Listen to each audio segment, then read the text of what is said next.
Bonjour, je me nomme Lévi Elmarquis et je suis un ancien du collège Saint-Alexandre.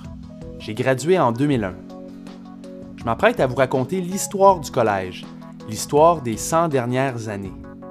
Je me suis rendu compte, lorsque j'ai commencé mes recherches, que je connaissais pas grand-chose sur le collège que j'ai fréquenté durant 5 ans. Et je suis pas le seul, la majorité des gens que j'ai croisés n'en connaissaient pas plus que moi. Qu'est-ce que la fête Dieu? La création de la Terre. C'est quoi la fête Dieu? La quoi? La fête Dieu. Je sais pas. C'est pas facile. Peux-tu m'expliquer, c'est quoi le cours classique? La... Catéchèse? C'est quoi la bâtisse qui a brûlé en 1954 au collège? Je sais pas. Quelle année sont arrivées les filles? 1950. En quelle année sont arrivées les filles? Oh mon Dieu, c'est écrit dans l'agenda. J'ai pas encore vu l'agenda. Qui est Monsieur Saint-Alex? La personne qui a fondé Saint-Alex. Qui est Monsieur Saint-Alex? Le directeur. Qui est Monsieur Saint-Alex? Monsieur Saint-Alex. Ah, je sais c'est qui, c'est la mascotte, je pense, avec mascotte, c'était comme un genre de lynx, là, je pense. Là. Okay. Non, c'est pas ça, c'est pas grave. Hey. Qui est Jules Lebaudy? J'ai aucune idée, mais ça me fait penser à Le Baudy. Ça me rappelle quelque chose, là. Boulevard Le Baudy. C'est quoi le Baudy? Le Baudy, je sais pas. Une rue peut-être? Ouais, c'est ça. Ça me rappelle une rue ou un boulevard ou un... Je sais pas, là. Ouais, c'est ça. Ouais. C'est un gars ou une fille? Jules Lebaudy. Ben là, Jules, c'est sûrement un gars. Madame Jules Lebaudy. Écoute, malheureusement, côté historique du collège, je suis encore, particulièrement en secondaire 5, mais il y a certains noms, malheureusement, qui me sont encore vagues à l'esprit depuis toutes ces années. Donc, comme la majorité d'entre nous est peu connaissant de l'histoire du collège, je vais prendre les prochaines minutes pour vous raconter son histoire.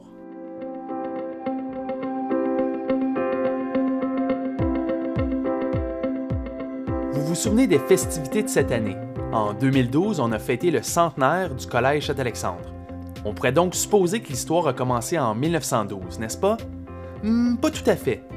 Disons que l'histoire commence à s'écrire quelques années auparavant. Retournons en 1905. À cette époque, au début du 20e siècle, il y a un mouvement religieux en France qu'on appelle les Spiritains de la Congrégation du Saint-Esprit. Les Spiritains se sentent persécutés à cause de la séparation de la religion et de l'État qui survient en France en 1905. Les Spiritains recherchent alors un endroit où s'établir en Amérique du Nord. Les Spiritains, par l'intermédiaire de Monseigneur Alexandre Leroy, qui était supérieur général à l'époque, donnèrent pour mission au père Amet-Limbourg de venir au Canada afin de trouver un site favorable à l'établissement d'une école d'agriculture. Cela faisait suite aux vœux exprimés par Mme Jules Lebaudy d'en être la bienfaitrice et donnant ainsi tout l'argent nécessaire à l'établissement des Spiritains au Canada. OK, donc Mme Jules Lebaudy a donné de l'argent aux Spiritains pour l'achat du domaine Alonzo, qui appartenait à Alonzo Wright, surnommé le roi de la Gatineau. L'argent devait aussi servir à la construction de l'Institut colonial franco-canadien. C'est comme ça qu'on appelait le collège à l'époque. Cet institut pourra favoriser l'immigration au Canada de jeunes Français pour qu'ils deviennent des agriculteurs. Mais dites-moi, Père Limbourg, pourquoi avoir choisi cet emplacement? Parce qu'il leur fallait une propriété assez vaste, facile d'accès et au cœur du Canada, où on y trouve un ensemble de cultures, de champs, de forêts, des jardins, des élevages, une laiterie, une sucrerie d'érable et même une force hydraulique avec les rapides de la rivière. Et j'ai trouvé tout cela réuni sur cette magnifique propriété. Une soixantaine d'élèves vont fréquenter l'Institut pendant ses 7 années d'existence. Les Spiritains constatent alors que cette école d'agriculture ne répond ni aux besoins du temps, ni aux aspirations des jeunes Français. Une nouvelle orientation s'impose. Le 1er janvier 1912, l'Institut colonial devient l'École apostolique des missions canadiennes. Elle est destinée à accueillir principalement des Français, mais demeure ouverte aux Canadiens. Cette nouvelle école d'élite offre aux jeunes étudiants un cours classique, leur permettant de devenir prêtre ou laïc, professeur ou ingénieur. Il y a autant d'élèves la première année qu'il y en a eu durant les 7 années de l'Institut colonial. Le père Burgstaller, qui a été le premier père supérieur du collège de 1911 à 1921, est ravi de la nouvelle orientation. La rentrée est faite et nos espérances sont dépassées. Nous avons 50 élèves présents et d'autres s'annoncent. L'histoire du collège est lancée. Toutefois, ce n'est qu'en 1914 qu'on modifie la charte de l'école et qu'on lui donne son nom de Collège apostolique Saint-Alexandre de la Gatineau, en l'honneur du chef des Spiritains de l'époque, Monseigneur Alexandre le Roy. Depuis le début du film, vous avez pu remarquer la présence de plusieurs personnes du clergé. Ce n'est pas pour rien. En effet, le collège doit beaucoup à son héritage chrétien.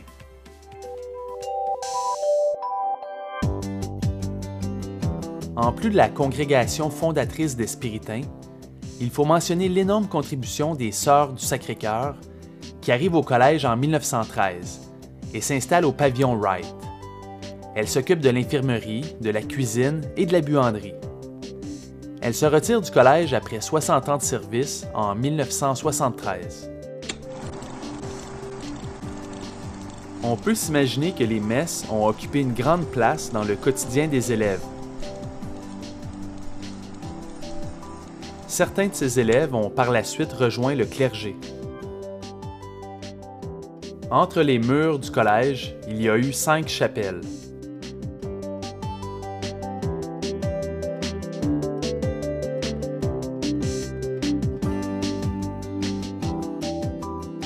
L'une des traditions qui aura marqué le collège et qui aura duré une 50aine d'années, c'est la fête Dieu. La tradition de la fête Dieu, qui était, je pense, particulière ici à Saint-Alexandre. Particulière, oui. Alors, on faisait quoi pour la fête Dieu à l'occasion? Ça se préparait 1 mois à l'avance au moins. Il y avait un responsable qui achetait les couleurs, s'il vous plaît, qui coûtaient très cher, qu'on faisait venir de Montréal. OK. Et puis, avec ces couleurs-là, mélangées à l'eau, il faisait la sciure de bois. Chaque classe préparait son tapis. On lui disait, vous allez faire telle section. Ça partait d'un côté de la chapelle pour la procession. On faisait tout le tour de l'immense cour de récréation qu'il y a là devant vous. Et on revenait par l'autre porte.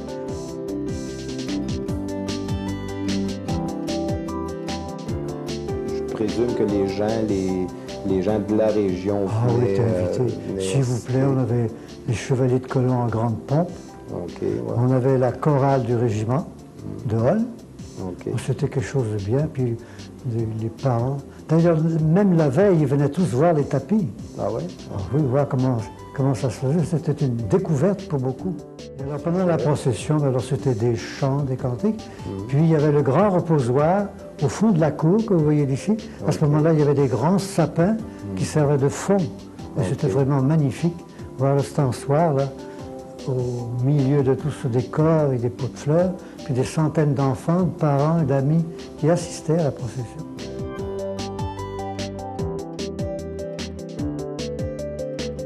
L'héritage chrétien du collège a aussi grandement influencé la formation scolaire.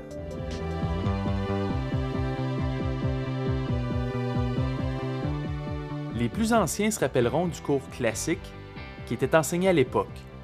Pour les autres qui ne savent pas ce qu'est le cours classique, le supérieur Henri Lestage nous l'explique.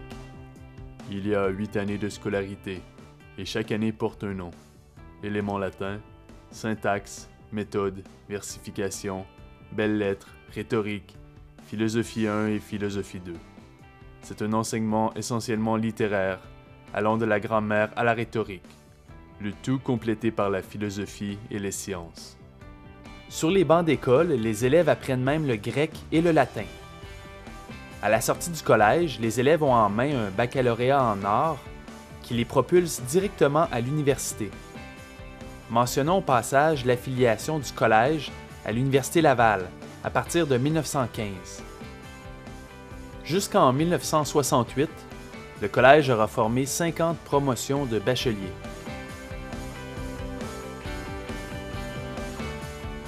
Au début des années 30, l'émergence de nouveaux séminaires au Québec accapare les aspirants à la prêtrise du collège. Pour faire face à cette compétition, le collège fonde le Petit Scholastica en 1933, destiné à la formation des futurs prêtres. Cette institution, juxtaposée au collège, subsistera jusqu'en 1963. Rappelons-nous que dans ce temps-là, les élèves du collège étaient aussi des pensionnaires. Il y avait donc un fort sentiment d'appartenance entre le groupe. La Révolution tranquille des années 60 va bouleverser le système d'éducation québécois. Le Collège Saint-Alexandre n'y échappe pas. Au lieu d'une formation classique de 8 ans, le nouveau ministère de l'Éducation impose une formation de 5 ans, semblable à celle que l'on connaît aujourd'hui. Peu à peu, le personnel religieux du collège laisse la place aux laïcs. Les pères du Saint-Esprit ne sont plus en mesure de fournir le personnel qualifié pour enseigner aux 700 élèves du Collège Saint-Alexandre. Les pères ont en moyenne 60 ans et la relève est presque inexistante. La pénurie est telle que le processus pour transférer le collège à une corporation laïque d'ici 2 ans est déjà enclenché.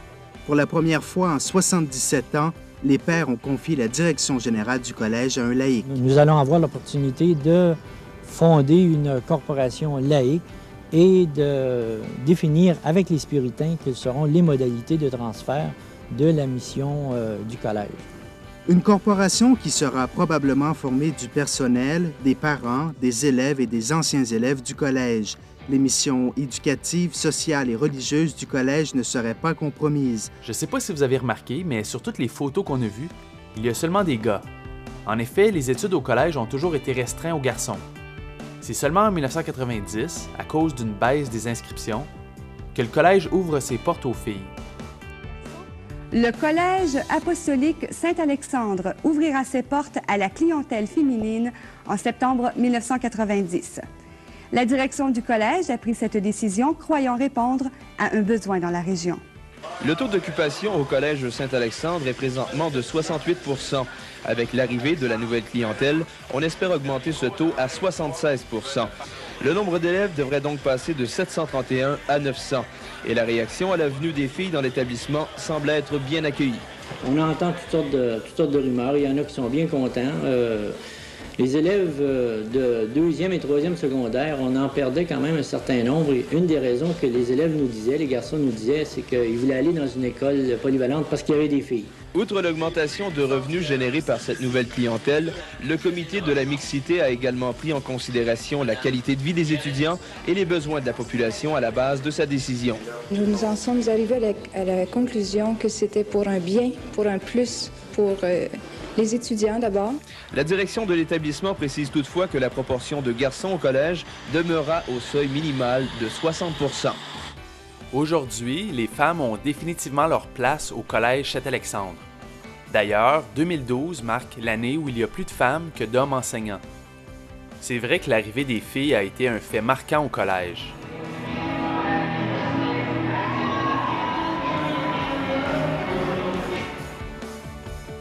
D'autres événements marquants sont aussi à noter. En 1918, le Québec est en proie à une épidémie de grippe espagnole. Suite à une promesse de préserver de la mort les élèves et le personnel, on érige la statue du Sacré-Cœur en 1920 pour avoir exaucé la prière. Aucun élève n'aura été affecté par la grippe. Quelques années plus tard, en 1924, un événement regrettable se produit. À ce moment, le collège offre des cours en français et en anglais. La discipline étant trop rigide pour les étudiants anglophones, principalement irlandais, il s'ensuit une contestation de ceux-ci, à laquelle la direction répond par une expulsion de tous les étudiants anglophones. L'histoire fait la manchette des journaux.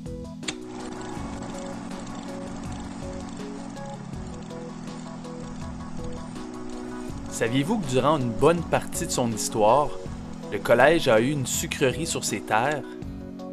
Entretenue par les Spiritains et les élèves, elle attirait les foules.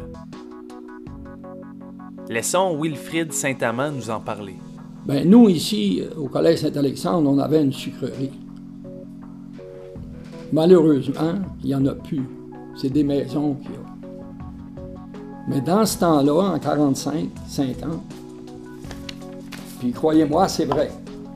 J'ai vu, moi, des dimanches après-midi ou des samedis après-midi, des automobiles stationnés à partir du collège jusqu'au pont Alonzo-Wright, des deux côtés. Puis j'ai vu des dames en robe longue, des dames, des épouses de consul, des épouses de gouverneur général, des épouses de tout ce que vous voulez, en grande toilette, marcher de là jusqu'à la sucrerie. Écoutez, on ne le fait même pas aujourd'hui, nous.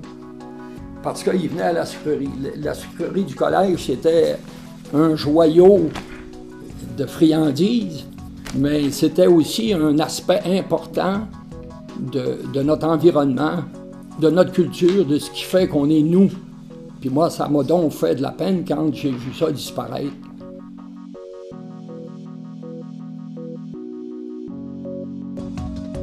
L'hiver, et c'était donc plaisant, à tour de rôle, on était choisi pour aller cueillir l'eau d'érable. Et dans ce temps-là, le réchauffement climatique n'était pas commencé encore. Et on se promenait sur la croûte, là, sans aucun problème, avec 2 chaudières d'eau d'érable, une dans chaque main, puis on calait même pas.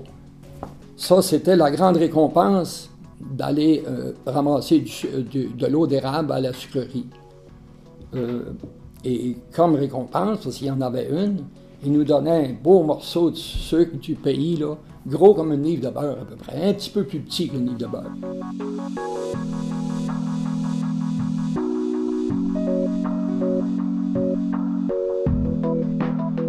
Le collège a eu son lot d'incendies à travers un siècle d'existence. Le plus mémorable est sans conteste celui de 1954. Écoutons Pierre-André Boileau à ce sujet. Et à ce moment-là, moi, j'étais en élément latin, donc la première année du cours, et j'étais dans la classe, le 2e étage, juste ici. Le 2e, l'étage du milieu, là. OK. Alors, c'était là qu'on avait notre classe d'éléments latin, et à un moment donné, un des élèves qui a dit au professeur, monsieur, le feu est pris, il y avait une grosse boucane qui sortait de là. Qui sortait de où, là? La bâtisse? Qui sortait de la bâtisse. Au 2e étage qu'on ne voit plus, là. Le feu avait pris, là, semble-t-il, dans une chambre de philosophe. Et puis, bon, à ce moment-là, on nous a dit de rester tranquille, et puis après ça, on nous a fait évacuer. Alors, on nous a demandé de sortir et puis de s'en aller sur le terrain complètement au fond, parce que, on a appris ça un peu plus tard après, le danger que c'était le formail, c'était là, ça aurait pu sauter. L'huile, ça aurait pu sauter. Alors à ce moment-là, ben, ils ont demandé aux étudiants, on était complètement au fond de la cour. Là, les pompiers ont fait leur job, et puis bon, ils ont réussi à l'éteindre. Il y a resté un peu de débris, puis après ça, ils ont dû finir de mettre ça à terre, mais ça avait brûlé là, complètement. Et à ce moment-là, je me souviens qu'il y avait un scolastique, donc un monsieur Langevin qui étudiait possiblement pour devenir père du Saint-Esprit, qui était au dernier étage et qui avait sauté en bas. Bon, c'est sûr qu'il était très bien. Dans la journée, il était très bien, mais après ça, on s'est aperçu qu'il y a eu des problèmes de dos et de jambes. Il a sauté sur la glace en bas. Là. Oh, wow! Ben, tu sais, feu pris, là. Saute. Saute ta vie. Ça n'a jamais été reconstruit, là. Non.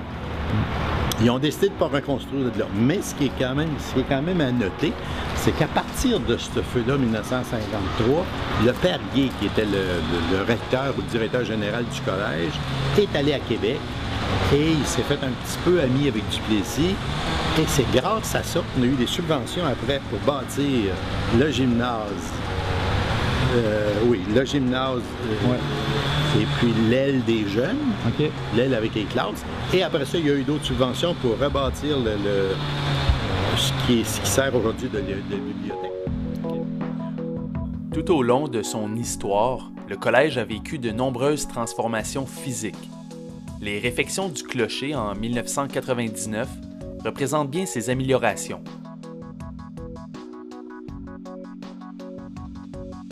Autre fait mémorable, dans la nuit du 15 septembre 1961, des voleurs s'introduisent dans l'économat du collège.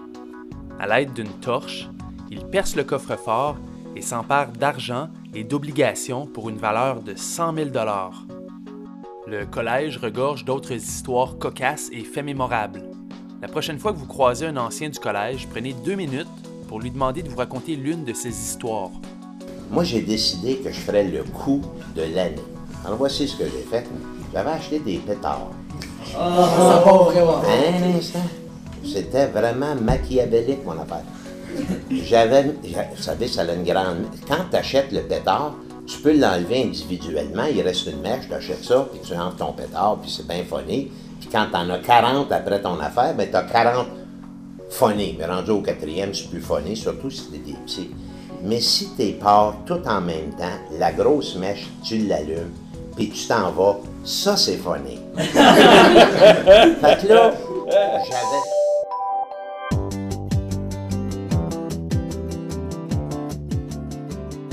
En marge des études, il faut dire que la vie culturelle et sportive du collège est riche et diversifiée.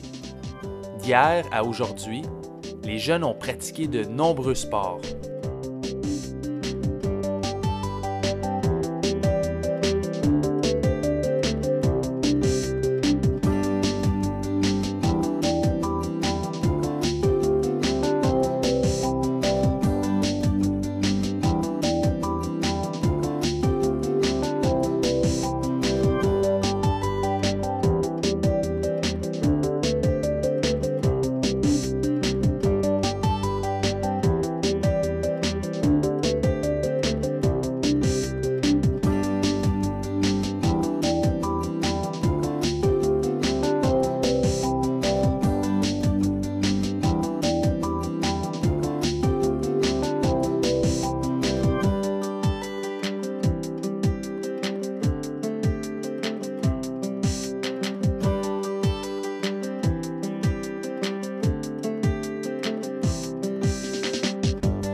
N'oublions pas le célèbre concours de l'homme le plus musclé, qui avait lieu durant le carnaval d'hiver.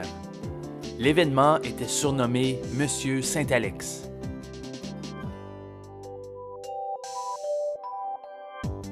La culture aussi est omniprésente dans l'histoire du collège.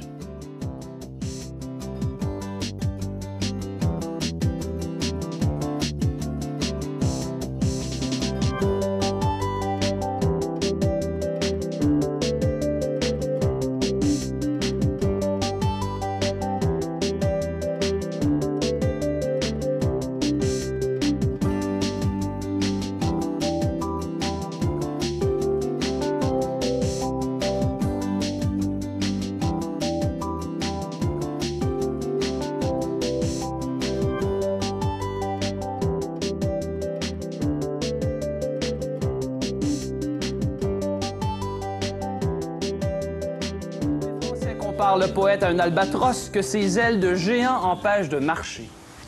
Oui, Charles-Antoine. Baudelaire. Baudelaire, Charles Baudelaire. Question collective. Quel détroit sépare le continent nord... Oui, Dominique? Canso. Canso, très rapide. Le détroit nord... Le continent nord-américain de l'île du Cap-Breton, c'est ce que l'on cherchait. Alors, que faites-vous? Vous voulez doubler? Bonne chance. Quelle héroïne représente la statue de la chapelle acadienne du parc de Grand-Pré? Oui, Charles-Antoine. Évangéline. C'est une bonne réponse également avec Évangéline, Charles-Antoine. Que faites-vous? Vous avez une autre décision d'équipe? Vous êtes des miseurs, finalement. Attention. La deuxième ville la plus populeuse de Nouvelle-Écosse est séparée d'Halifax par un chenal. Quel est le nom de cette ville? Charles-Antoine. Dartmouth. Et c'est une autre excellente réponse! Quel dessert est constitué de choux remplis de crème sucrée et nappé d'une sauce au chocolat? Oui, Dominique. Profiterole. Oui, bonne réponse, et c'est ce qui met fin à notre partie.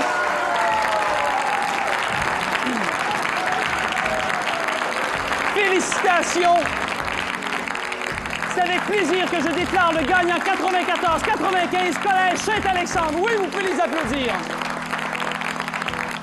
Au début du film, j'ai fait exprès de vous montrer des élèves qui répondent incorrectement à mes questions. Mais au fond, les élèves de Saint-Alex sont beaucoup plus connaissants de leur histoire qu'ils ont pu nous laisser croire. C'est quoi la bâtisse qui a brûlé en 1954? Ça, je pense que je le sais. C'est le local de musique ou le local juste à côté. Je pense que c'est ça, mais je suis pas sûre. En quelle année sont arrivées les filles? En 1900... quelque chose. 90. Ouais, 90. C'est ça? Oh, nice! Est-ce que tu peux me dire qui est Monsieur Saint-Alex? Monsieur Saint-Alexandre, c'est un concours, je pense, pendant le carnaval d'hiver. Avant, c'est un concours comme l'homme le plus musclé, le gars le plus musclé. T'es bon? Ben, mon oncle l'a gagné 2 fois. Là. Ah! On a vu des photos de ça, c'est hilarant, sérieux. Là. C'est quoi le nom de ton oncle? Luc Graton. Luc Graton. On a 2-5, il l'a gagné. Je laisse le mot de la fin au directeur général du collège, Mario Vachon. C'est pour la... Ben oui, c'est pour ça que vous êtes là. Mais... On fait la vidéo du centenaire, les filles. Oui. Enfin, on l'a fini. Il manque juste un petit bout à faire. Fait que là, passez, là. Soyez... Partez de là-bas, là, puis vous... Attendez bien, faut s'arranger. Là-bas. Bonjour, je me nomme Mario Vachon, directeur général au collège. Attends, Mario s'est trompé, il faut recommencer, là. Ah, mais là, on va un peu le collège. On va passer 15 fois, là, ça marche pas. Action. Bonjour, je me nomme Mario Vachon, directeur général au collège et ancien de 1986. On me demande souvent, le centenaire, ça signifie quoi? C'est sûr que le centenaire, c'est la célébration des 100 dernières années, l'héritage du collège, l'héritage que nous a laissé aussi les 10 000 finissants et finissantes dans les dernières années. Mais pour moi, le centenaire, c'est la célébration de l'histoire qui s'écrit à tous les jours. L'histoire qui s'écrit par les élèves, par les éducateurs. Les éducateurs qui s'engagent dans la structure participative, par leur présence au conseil d'administration, par leur participation aux nombreuses activités, les activités sportives, culturelles, sociales. C'est ça la tradition Saint-Alexandre. Si on avait à refaire une vidéo dans 100 ans, bien, les acteurs principaux de la vidéo du bicentenaire, bien, ça serait ces gens-là.